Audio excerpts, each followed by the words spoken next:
Halo teman-teman, salam satu frekuensi. Nah, teman-teman, dalam video singkat ini kita akan bersama mengenal apa itu reksadana dan bagaimana reksadana itu memberikan keuntungan bagi kita. Nah, diharapkan pada bagian ini Anda sudah yang diperkenalkan dengan reksadana ini paham tentang karakteristik reksadana, apa itu reksadana, dan aspek yang perlu kita pertimbangkan. Kemudian ada strategi investasi dan hingga memilih reksadana dengan robo-advisor. Nah, pertama kita akan bahas tentang apa itu reksadana.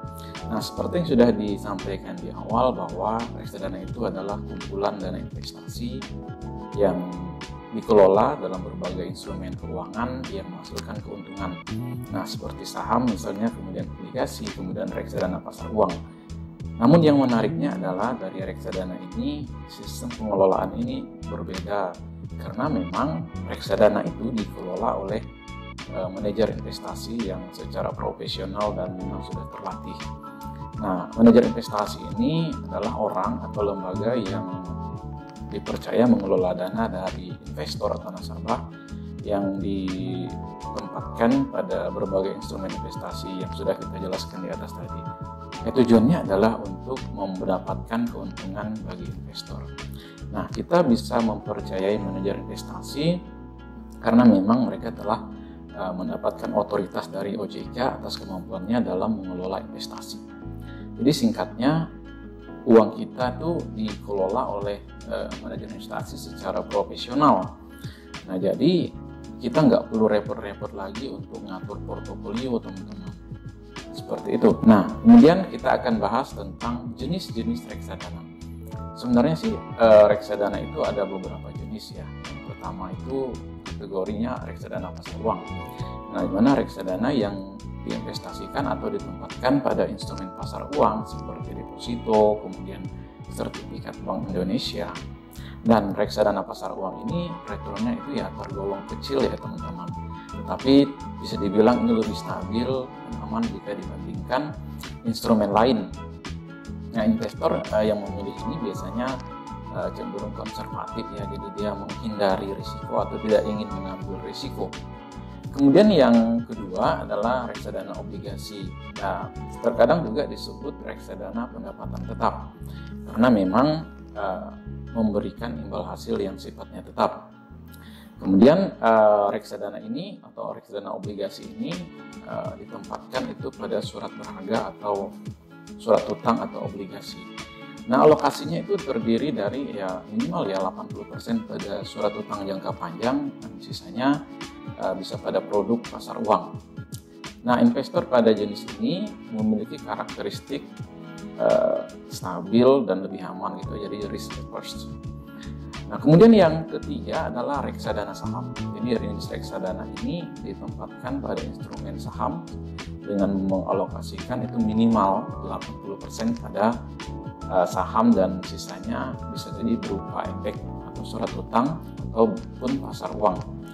Nah, investor pada reksadana saham memiliki karakteristik atau risk taker gitu ya, jadi berani mengambil risiko karena memang mereka mau mengambil risiko yang lebih tinggi dengan harapan memperoleh return yang lebih besar juga.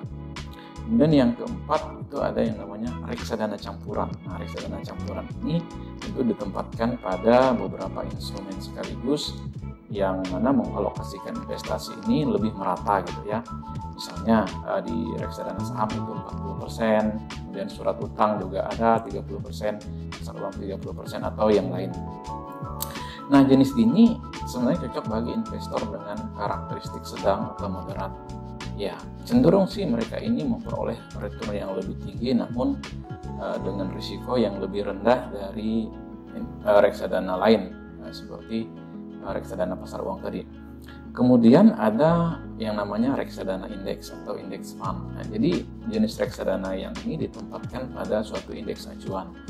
Nah, sehingga ya performa investasi ini boleh dibilang ya mengikuti atau sejalan dengan indeks yang diikuti tadi. Contoh IDX 30 misalnya. Kemudian yang keenam, reksadana syariah. Nah, jenis reksadana ini penempatannya pada pengelolaan dana investasi yang nggak bertentangan dengan prinsip-prinsip syariah yang ada di pasar modal, teman-teman. Nah, jadi kebijakan investasi reksadana syariah ini umumnya berinvestasi pada perusahaan dengan kategori yang halal dan bisa memenuhi ketentuan rasio keuangan tertentu. Apa sih kelebihan dan kelemahan dari reksadana ini? Jadi, singkatnya investasi di reksadana seperti kita membeli rujak atau sup buah ya gitu ya teman-teman. Nah, kita bisa mengkonsumsi macam-macam buah bergizi dari komposisi rujak tadi, ya meskipun kita punya dana yang bisa dibilang terbatas. Nah, sebagai gantinya ya kita harus mengeluarkan sejumlah biaya atau uang kita untuk membayar jasa si manajer investasi ini tadi atau si tukang buah ini yang memilih kombinasi terbaik sesuai dengan anggaran kita. Ya, jadi analogi sederhana ini cocok untuk kita memahami berbagai kelebihan dari reksadana, kemudian mengeluarkan sebagian uang kita untuk membayar jasa manajer investasi, karena ya investasi kita dikelola oleh manajer investasi yang profesional. Lalu kemudian memiliki modal investasi atau modal investasi kita tuh lebih kecil dibandingkan instrumen lain. Kemudian juga sudah terdiversifikasi berdasarkan karakteristik kita ya gitu ya. Nah, jadi di sini teman-teman, investasi reksadana juga memiliki kelemahan. Ya, tentulah setiap investasi ada kelemahan. Jadi ada biaya yang harus kita tanggung meskipun beragam, tidak sama untuk semua manajer investasi.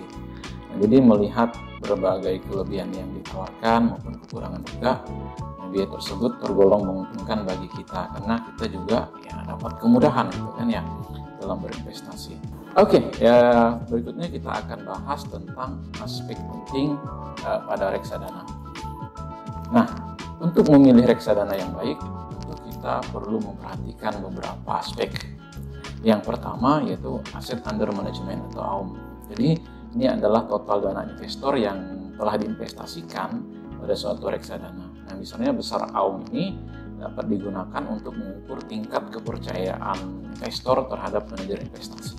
Jadi semakin besar aset under manajemennya, hal ini mengindikasikan tingkat kepercayaan investor itu tinggi atau boleh dibilang ratingnya tinggi terhadap manajer investasi yang mengelola dana tadi. Kemudian net asset value atau NAV. Nah, aset bersih ini kemudian kita bisa simpulkan bahwa harga reksadana per unit. Nah, jadi NAV ini menghitung aset reksadana yang dikurangi dengan liabilitas lalu dibagi dengan jumlah unit penyertaan. Nah, kita dapat mempertimbangkan reksadana dengan NAV yang lebih besar, namun juga perlu memperhatikan total aset under management reksadana tadi, karena kita dapat melihat ini sebenarnya di aplikasi-aplikasi penyedia atau penjual reksadana seperti Bibit, teman-teman. Kemudian yang ketiga adalah compound annual growth rate atau CAGR-nya. Jadi ini adalah tingkat pertumbuhan rata-rata dari harga reksadana per tahun dalam jangka waktu tertentu misalnya. Kemudian pertumbuhan reksadana tersebut dapat kita artikan sebagai return atau keuntungan atas investasi kita sebelumnya, tapi itu tidak gambaran ya teman-teman. Nah, oleh karena itu tingkat CAGR ini kemudian bisa juga menggambarkan rata-rata keuntungan per tahun dari suatu reksadana, meskipun itu belum tentu terjadi di masa depan. Nah, kemudian yang keempat adalah expense ratio atau rasio ini untuk mengukur persentase biaya operasional dari reksadana tadi di dalam penyertaan kita dalam jangka waktu 1 tahun terakhir. Jadi semakin kecil rasionya atau persentase biaya operasional, maka semakin efisien reksadana tersebut dikelola. Kemudian ada beberapa aspek penting lain yang juga perlu kita ketahui sebelum berinvestasi di reksadana. Nah, berikut beberapa contoh yang bisa kita pelajari teman-teman dan untuk kita ketahui bersama. Yang pertama adalah tingkat max drawdown-nya. Jadi ini adalah indikator risiko yang dapat kita gunakan dalam menilai performa dari reksadana tadi. Jadi max drawdown ini adalah tingkat penurunan terbesar suatu reksadana, tapi ini diukur dari nilai tertingginya ya dalam satu periode tertentu, misalnya setahun. Nah, contoh ketika kita menemukan suatu reksadana dengan tingkat max drawdown-nya itu 5% dalam setahun, nah itu berarti harga reksadana tersebut pernah anjlok paling besar atau paling tinggi 5% dari titik tertingginya dalam waktu periode tertentu atau 1 tahun terakhir. Lalu yang kedua adalah alokasi aset. Nah, strategi investasi dengan menentukan porsi dari masing-masing instrumen investasi terhadap portofolio. Hal ini untuk menyeimbangkan tingkat risiko dan imbal hasil atau return dari investasi. Jadi kita perlu ingat bahwa masing-masing reksadana ini merupakan campuran dari sejumlah aset atau instrumen investasi. Nah, jadi biasanya bisa saja harga ini dengan tingkat risiko yang beragam. Nah, dengan mengetahui alokasi aset tersebut, maka kita bisa mencocokkan dengan profil risiko kita masing-masing. Nah, contoh misalnya teman-teman ya, jika kita tergolong investor risk taker, maka kita bisa memilih reksadana yang alokasinya itu mayoritas di instrumen saham. Nah, oleh karena itu alokasi aset dianggap sebagai sebuah keunggulan dari reksadana tersebut. Kemudian kita juga bisa melihat, atau yang ketiga ini bisa kita lihat top holdingnya teman-teman. Di aspek ini sebenarnya menampilkan pengalokasian aset terbesar yang membentuk suatu reksadana. Contoh misalnya top holdingnya tertentu terdiri dari kode-kode tertentu ya teman-teman. Misalnya triple A plus B, triple A B gitu ya, dan lain sebagainya. Itu artinya investasi terbesar tersebut berada pada ketiga efek tersebut. Nah, jadi pergerakan ketiga efek tersebut berpengaruh signifikan sebenarnya terhadap performa dari reksadana. So, hal tersebut bisa membuat kita mempertimbangkan potensi reksadana berdasarkan efek yang ada di dalam reksadana tersebut. Kemudian yang keempat, pelajari juga prospektus dari reksadana ini. Ini dokumen prospektus ini berisi informasi dari produk reksadana dengan jumlah penyertaan unit reksadana, kemudian ada informasi tentang manajer investasi, bank kustodian, kemudian ada alokasi biaya atau penjelasannya, dan juga proses dari likuidasi terhadap reksadana tersebut. Kita dapat belajar tuh dari dokumen prospektus untuk mempertimbangkan dalam memilih reksadana teman-teman. Kemudian yang kelima itu adalah fund fact sheet. Jadi ini merupakan laporan bulanan yang berisi informasi pengelolaan dana, kemudian ada perkembangan reksadana juga, kemudian kebijakan investasi, holding, lalu produk reksadana juga, ada klasifikasi risiko serta pergerakan dari reksadana. Nah, laporan ini bisa menjadi pedoman kita untuk melihat performa reksadana tersebut. Nah, tentu semua ini bisa Anda analisis, bisa Anda baca dengan membandingkan antara produk, di mana ini bisa kita lakukan dengan membandingkan produk di aplikasi penyedia atau penjual efek reksadana tadi. Nah, teman-teman, jadi kalau yang terakhir kita akan bahas gimana sih reksadana ini bisa memberi kita keuntungan. Nah, jadi investor bisa memperoleh keuntungan dari reksadana melalui capital gain atau kenaikan aset dari manajer investasi tersebut. Nah, seperti yang telah kita jelaskan di awal bahwa NAP itu adalah harga reksadana per unit. Jadi kenaikannya ini disebabkan kenaikan dari harga instrumen di portofolio reksadana si manajer investasi tadi, atau juga penerimaan bunga, atau juga keuntungan dari reksadana tadi. Nah, jika NAP-nya naik, tentu kita juga sebagai investor juga akan terlibat untung. So, yang berikutnya kita akan bahas tentang strategi investasi dari reksadana. Gimana sih kita berinvestasi di reksadana ini, teman-teman? Nah, dalam berinvestasi kita tentu ingin memaksimalkan keuntungan dengan membeli pada saat harga yang murah dan menjual ketika harga tertingginya. Tetapi dengan reksadana kita dapat berinvestasi dengan mudah karena memang manajer investasi ini udah mengatur agar kita memperoleh return maksimal tadi, teman-teman. Nah, oleh karena itu kita hanya perlu berinvestasi reksadana secara rutin agar kita bisa memiliki dana yang terus bertumbuh tanpa harus repot-repot memikirkan berbagai aspek yang berpotensi mempengaruhi dari investasi kita. Ya, asumsinya sih reksadana ini terus bertumbuh ya teman-teman. Nah, oleh karena itu kita akan memiliki harga rata-rata reksadana yang lebih baik jika kita menabung secara rutin atau berinvestasi secara rutin. Minimal ada dua strategi ya yang bisa kita praktekkan. Yang pertama itu adalah lump sum, yang kedua adalah dollar cost averaging. Nah, lump sum ini strategi menabung reksadana langsung ini sekaligus dalam jumlah besar. Nah, kemudian kalau untuk DCA ini sendiri atau dollar cost averaging ini strategi nabung secara rutin.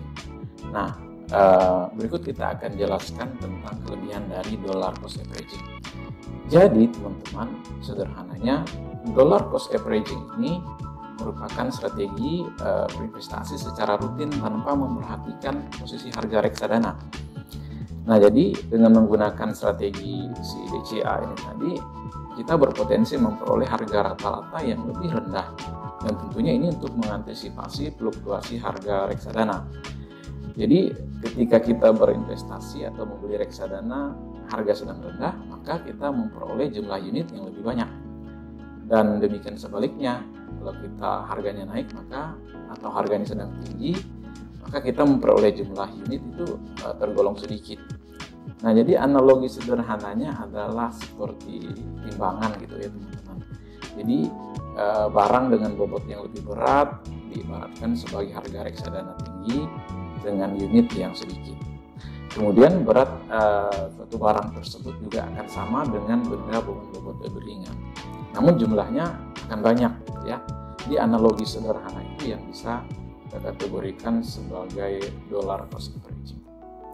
Nah, kemudian hebatnya lagi teman-teman, dalam membeli reksadana kita juga akan dibantu oleh robo-advisor. Nah, jadi setelah kita simak tadi gambaran umum tentang reksadana, maka kita tentu nih udah nggak sabar nih mau coba gimana sih berinvestasi di reksadana. Jadi buat teman-teman yang masih ragu, terus gimana sih profil risiko kita. So, jangan khawatir, karena dengan kemajuan teknologi sebenarnya kita bisa dibantu atau tertolong dari si robo-advisor ini teman-teman. Jadi kita bisa mengaksesnya itu melalui aplikasi agen penjual efek reksadana. Nah, robo-advisor ini merupakan salah satu teknologi yang bisa menolong investor untuk mengalokasikan investasi reksadananya ke dalam instrumen investasi berdasarkan profil risiko, usia, kemudian tujuan investasi. Nah, teknologi tersebut kemudian akan memberikan beberapa pertanyaan yang harus kita jawab. Nah, pertanyaan itu tentu saja untuk mempelajari karakteristik kita sebagai investor, dan hal ini yang membantu robo-advisor untuk memberikan rekomendasi instrumen investasi yang cocok. Nah, tentunya sesuai dengan profil risiko dari si investor. Itu aja sih teman-teman tentang reksadana ini. Nggak usah rumit, nggak usah ribet. Jadi tugas Anda adalah berinvestasi. So teman-teman, demikian informasi tentang reksadana. Lebih dan kurangnya saya menyampaikan permohonan maaf, dan nggak ada maksud buat merekomendasikan apapun. Dan intinya pengelolaan di reksadana itu dilakukan secara profesional oleh si manajer investasi. Jadi demikian teman-teman pembahasan ini, mudah-mudahan bermanfaat, dan jangan lupa untuk selalu mendukung kami dengan cara like, komen, dan subscribe channel Catatan Daniel. Oke, saya Daniel dan sampai bertemu pada video berikutnya.